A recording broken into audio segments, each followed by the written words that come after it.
আসসালামু আলাইকুম, welcome back to my channel. আজকে আমি আপনাদেরকে দেখাবো খুবই সহজভাবে ব্লাউজ কাটিং করা। তো প্রথমে আমি কাপড়টা 4 ভাঁজে ভাঁজ করে নিলাম।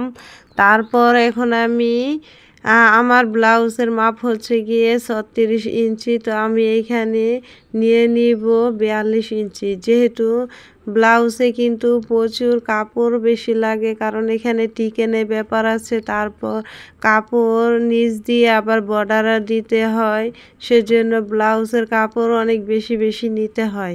এই জিনিসটা আপনারা সবার আগে মনে রাখবেন। তো প্রথমে আমি গলাটা কেটে নিচ্ছি। গলা চওড়া দিলাম 2 ইঞ্চি 2 সুতা। তারপর আমি 4 ইঞ্চি কেটে নিচ্ছি, কারণ যেহেতু এইখানে আমি পিছনের গলাটা ছোট দিব, সেজন্য আমি 4 ইঞ্চি এখন কেটে নিচ্ছি। পরে সামনের গলা আমি আর একটু বড় করে নিব। তারপর কাঁধ বরাবর আমি 3 ইঞ্চি দাগ করে নিলাম। তারপর সেলাইয়ের জন্য চলে যাবে আধা ইঞ্চি, আর 2.5 ইঞ্চি থেকে যাবে। এখন আমি মোহরার জন্য 6 ইঞ্চি দাগ করে নিলাম। তারপর এরকম গোল করে রাউন্ড শেপে দাগ দিয়ে দিব। ব্লাউজের যে টিকেনগুলো দিতে হয় এগুলো আমি দাগ করে দিচ্ছি, বা আপনারা এখান থেকে শিখে নেবেন।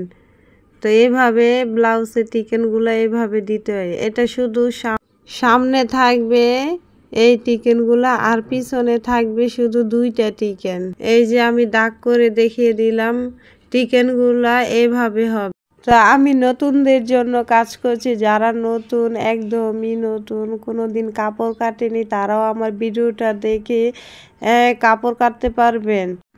এখন আমি কাপড়টা কেটে নিলাম। কেটে নেওয়ার পর এখন আমি আলাদা করে নিব। কাঁধের এদিক দিয়ে জোড়া আছে, তো জোড়াগুলো আমি কেটে তারপর আলাদা করে নিব। আলাদা করে নেওয়ার পর হাতার মোহরা দিক দিয়ে আমি 1 ইঞ্চি বাদ দিয়ে দিব। এভাবে মেপে তারপর 1 ইঞ্চি বাদ করে দিব। হাতার মোহরা 1 ইঞ্চি, এটা শুধু সামনের পাট হবে, পিছনের পাট আলাদা রেখে তারপর এরকম 1 ইঞ্চি পরিমাণ শুধু সামনেরটা বাদ পড়বে। তো এখন আমি কেটে নিব। কেটে নেওয়ার পর এখন আমি গলাটা আর একটু বড় করে কেটে নিব, যেহেতু আমি সামনের গলা একটু বড় দিব। তারপর সামনের গলা কেটে তারপর গুদামের ঘর করার জন্য কাপড় আলাদা করে কেটে নিব। এভাবে আমি পিছনের গলাটাও কেটে নিব, পিছনে গলা বসিয়ে। তারপর হাতা আমরা যেভাবে কাটি ওইভাবে হাতা কেটে নিব। তো আমার ভিডিওটি কেমন লাগলো অবশ্যই কমেন্টস করে জানাবেন। আল্লাহ হাফেজ, আসসালামু আলাইকুম।